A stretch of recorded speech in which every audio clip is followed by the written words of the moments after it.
Hello दोस्तों, स्वागत करते हैं आप सभी का एक बार फिर से बिहार बोर्ड स्टडी पॉइंट में।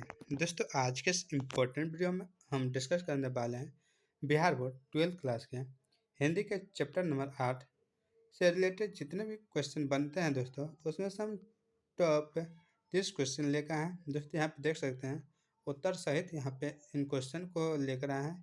अगर आपको PDF लेना है तो आप ज़रूर कमेंट करें, तो आपको इस यह PDF मिल जाएगा उत्तर सहित। तो इसलिए हम ऐसा PDF बना। तो दोस्तों, उम्मीद करते हैं कि आप इस वीडियो के अंत तक बने रहिएगा, और अगर इस चैनल पर नए हैं तो इस चैनल को ज़रूर ज्वाइन कर लीजिएगा। तो चलते हैं अपने टॉपिक। और दोस्तों, यहाँ पे फर्स्ट क्वेश्चन यहाँ पे दिया है दोस्तों कि मोहन राकेश का जन्म कब हुआ था। ए 8 जनवरी 1926, बी 8 जनवरी 1925, सी 9 जनवरी 1925 और डी 3 दिसंबर 1925। तो दोस्तों, मोहन राकेश जी का जो जन्म हुआ था दोस्तों 8 जनवरी 1925 ईस्वी को हुआ था। इसका ऑप्शन नंबर बी बिल्कुल राइट आंसर है।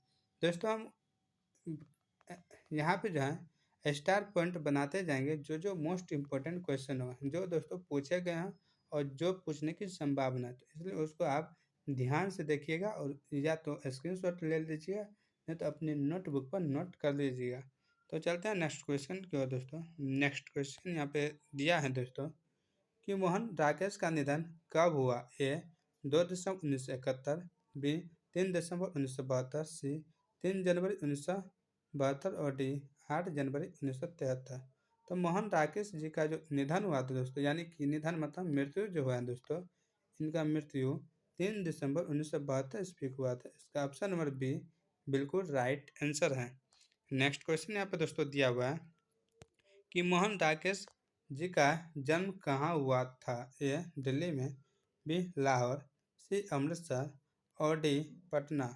तो इनका जो जन्म हुआ है दोस्तों अमृतसर में हुआ है, तो इसका ऑप्शन नंबर सी बिल्कुल राइट आंसर है। नेक्स्ट क्वेश्चन यहाँ पे दोस्तों दिया हुआ है कि मोहन राकेश का बचपन का नाम दोस्तों क्या था। ए मदन मोहन शर्मा, बी मदन मोहन गुगलानी, सी मोहनलाल गुगलानी और डी मदन मोहन राकेश। तो इनके बचपन का जो नाम है दोस्तों मदन मोहन गुगलानी है दोस्तों। इनका ऑप्शन नंबर बी बिल्कुल राइट आंसर है। दोस्तों, ये मोस्ट इम्पोर्टेंट क्वेश्चन है दोस्तों, तो इसको आप ध्यान रखिएगा। चलते हैं दोस्तों नेक्स्ट क्वेश्चन की ओर। नेक्स्ट क्वेश्चन यहाँ पे दिया है दोस्तों कि मोहन राकेश के पिता का नाम क्या था। ए करमचंद गुगलानी, बी मदन चंद्र राकेश, सी हरिश्चंद्र गुगलानी और D Lalchand Guglani.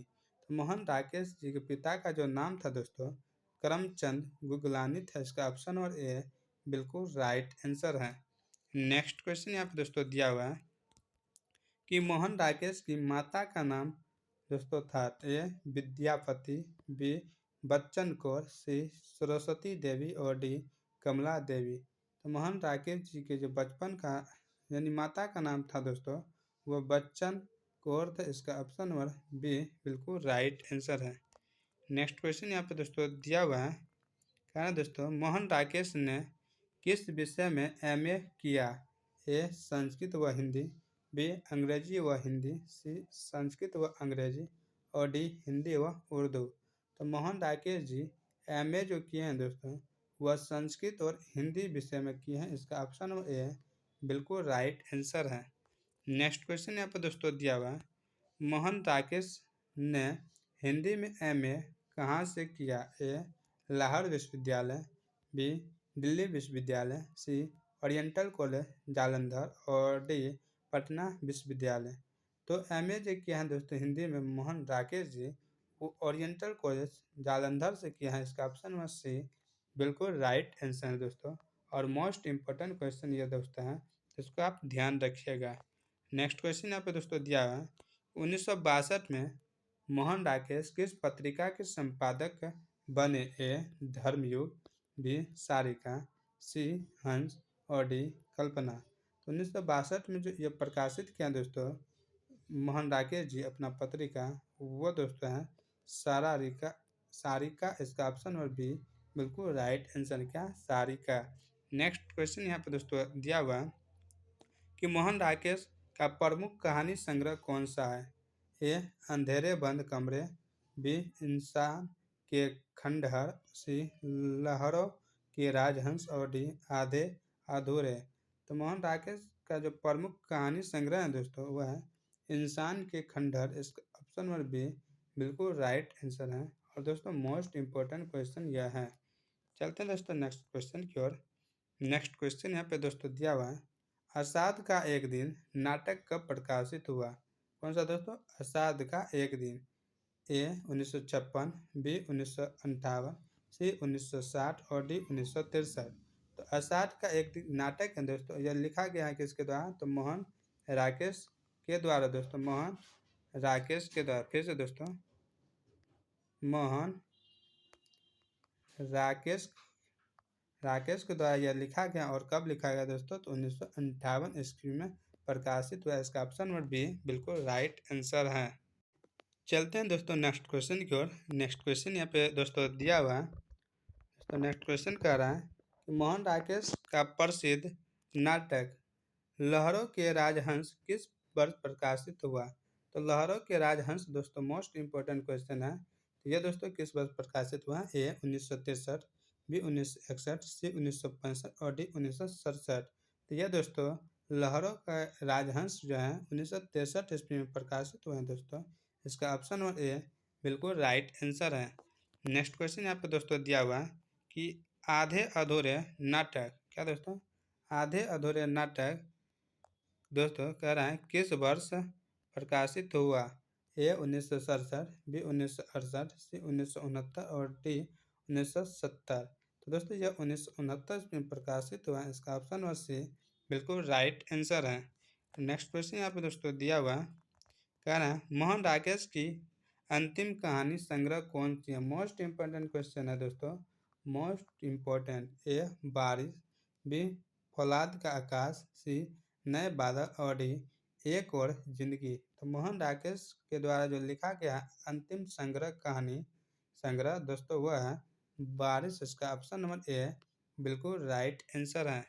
Next question यहाँ पे दोस्तों दिया है कि ना आने वाला कल किस विधा की रचना है? ए कहानी, बी उपन्यास, सी नाटक और डी एकांकी। यानी ना आने वाला जो कल है दोस्तों यह किस चीज़ में लिखा गया? कहानी है या उपन्यास है दोस्तों या नाटक है? तो दोस्तों यह उपन्यास क्या है? एक उपन्यास। इसका ऑप्शन नंबर बी बिल्कुल राइट आंसर है। नेक्स्ट क्वेश्चन यहाँ पे दोस्तों दिया है अंतराल मोहन राकेश की। मोहन राकेश के द्वारा अंतराल दोस्तों लिखा गया है, यह क्या चीज़ है? कहानी है या नाटक है? तीन में है उपन्यास है या संस्मरण है? तो दोस्तों यह उपन्यास है। इसका ऑप्शन नंबर सी बिल्कुल राइट आंसर है। नेक्स्ट क्वेश्चन यहाँ पे दोस्तों दिया हुआ है पेड़ तले की जमीन किस विधा से संबंधित है? तो पेड़ तले की जमीन दोस्तों ए में है उपन्यास, बी में है नाटक, सी में है एकांकी और डी में है संस्मरण। दोस्तों पेड़ तले की जमीन जो है यह एक एकांकी है दोस्तों। इसका ऑप्शन नंबर सी बिल्कुल राइट आंसर है। नेक्स्ट क्वेश्चन यहाँ पे दोस्तों दिया हुआ है कि आखिरी चट्टान तक किस प्रकार की रचना है? ए नाटक, बी यात्रा वृत्तांत, सी उपन्यास और डी जीवनी। तो आखिरी चट्टान तक दोस्तों यह जो रचना है यह यात्रा वृत्तांत है। आखिरी चट्टान यानी कि जाते जाते आखिरी चट्टान तक हमको पहुंचना है, ऐसे याद करना है। तो यात्री वृत्तांत।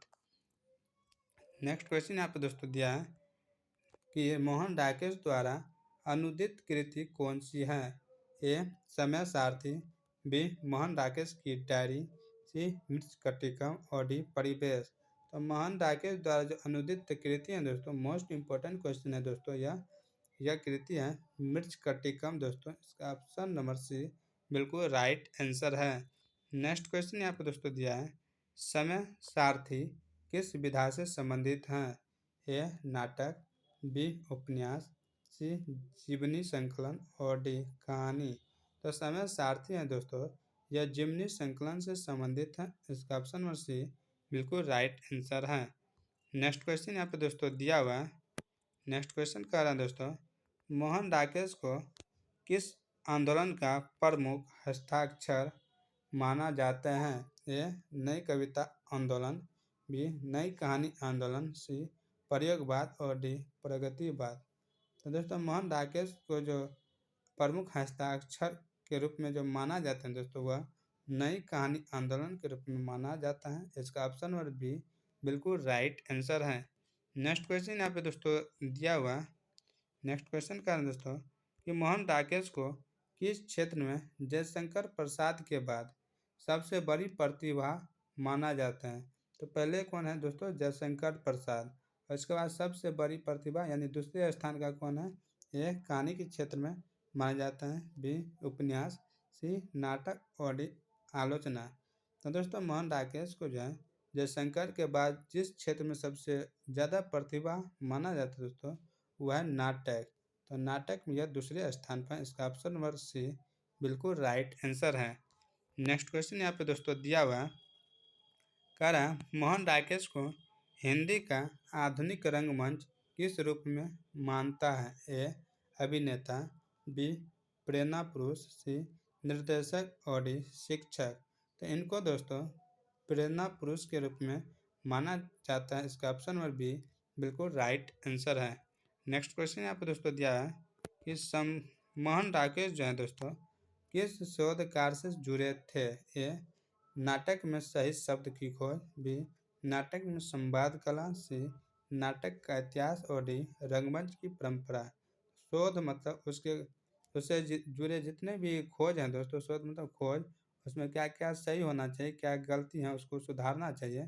तो यही इसका शोध था। यह किससे जुड़े थे दोस्तों, वह नाटक में सही शब्द की खोज के लिए जुड़े थे कि नाटक में क्या शब्द सही है, क्या शब्द जुड़ना चाहिए इसमें, यही इनकी खोज थी। तो इसका ऑप्शन में ये बिल्कुल राइट आंसर है। नेक्स्ट क्वेश्चन यहाँ पे दोस्तों दिया हुआ कह रहा है मोहन राकेश को किस फिलोसफी के अंतर्गत शोध कार्य मिला था। ए पद्मश्री, बी साहित्य अकादमी, सी नेहरू फिलोसफी और डी राष्ट्रीय नाटकीय फिलोसफी। तो इनको जो दोस्तों नेहरू फिलोसफी के अंतर्गत यह शोध कार्य मिला था। इसका ऑप्शन नंबर सी बिल्कुल राइट आंसर है। नेक्स्ट क्वेश्चन यहाँ पर दोस्तों दिया है अंडे के छिलके किस विधा की रचना है। ए कहानी, बी उपन्यास, सी नाटक और डी एकांकी। तो अंडे के छिलके जो है दोस्तों यह एक एकांकी है। इसका ऑप्शन नंबर डी बिल्कुल राइट आंसर है। नेक्स्ट क्वेश्चन यहाँ पे दोस्तों दिया हुआ है अंडे के छिलके की कहानी किस पृष्ठभूमि पर आधारित है। एम है प्रथम विश्व युद्ध, बी द्वितीय विश्व युद्ध, सी आज़ादी का आंदोलन और डी भारत चीन युद्ध। तो अंडे के छिलके जो कहानी दोस्तों यह द्वितीय विश्व युद्ध पर आधारित है दोस्तों। इनका ऑप्शन और बी बिल्कुल राइट आंसर है। दोस्तों प्रथम विश्व युद्ध कब से कब तक चला था, तो 1914 से 1918, और दूसरा दोस्तों तो 1939 से 1945 तक चला था दूसरा विश्व युद्ध। ध्यान रखिएगा। चलते हैं दोस्तों नेक्स्ट क्वेश्चन की ओर। नेक्स्ट क्वेश्चन यहाँ पे दोस्तों दिया हुआ है कि अंडे के छिलके की कथा में सिपाही कहाँ युद्ध कर लड़ने गया है। ये दोस्तों मोस्ट इम्पोर्टेंट क्वेश्चन है दोस्तों। कहता है सिपाही कहाँ युद्ध लड़ने गया। ए चीन, बी यूरोप, सी बर्मा और डी अफगानिस्तान। तो दोस्तों सिपाही जो है यह बर्मा युद्ध लड़ने गया था 1939 से 45 के युद्ध में, यानी द्वितीय विश्व युद्ध में। दोस्तों इनका ऑप्शन नंबर सी बिल्कुल राइट आंसर है। नेक्स्ट क्वेश्चन यहाँ पे दोस्तों दिया हुआ है कि अंडे के छिलके की कथा वस्तु किस वर्ग से संबंधित है। ए उच्च वर्ग, बी निम्न मध्य वर्ग, सी मजदूर वर्ग और डी किसान वर्ग। तो दोस्तों यह निम्न मध्य वर्ग से जुड़े हैं। इसका ऑप्शन नंबर बी बिल्कुल राइट आंसर है। और दोस्तों इस वीडियो का अंतिम क्वेश्चन यहाँ पे दोस्तों दिया हुआ है कि मोहन राकेश के मृत्यु के बाद कौन सी कृति प्रकाशित हुई। मोस्ट इम्पोर्टेंट क्वेश्चन है दोस्तों, और बहुत ही बार पूछे गए हैं कि मोहन राकेश की मृत्यु के बाद जो है दोस्तों उनकी एक कृति है जो प्रकाशित हुई है, वह कौन सा है। ए मोहन राकेश की डायरी, बी नई निगाहों के सवाल, सी समय सारथी और डी परिवेश। तो दोस्तों इनका वह कृति हैं जो प्रकाशित हुए हैं दोस्तों वह है मोहन राकेश की डायरी। इसका ऑप्शन नंबर ए बिल्कुल राइट आंसर है। तो दोस्तों आज की वीडियो यहीं समाप्त होती है। यह वीडियो आपको कैसा लगा, क्वेश्चन कैसा लगा, आप कमेंट कर ज़रूर बताइएगा। और आज की वीडियो को यहीं विराम देते हैं। तो मिलते हैं कल के कोई वीडियो में फिर से इसी तरह के क्वेश्चन के साथ। तब तक आप अपने एग्ज़ाम की तैयारी बेहतरीन से करें और अपने लक्ष्य के पीछे भागें। तो जय हिंद, जय भारत।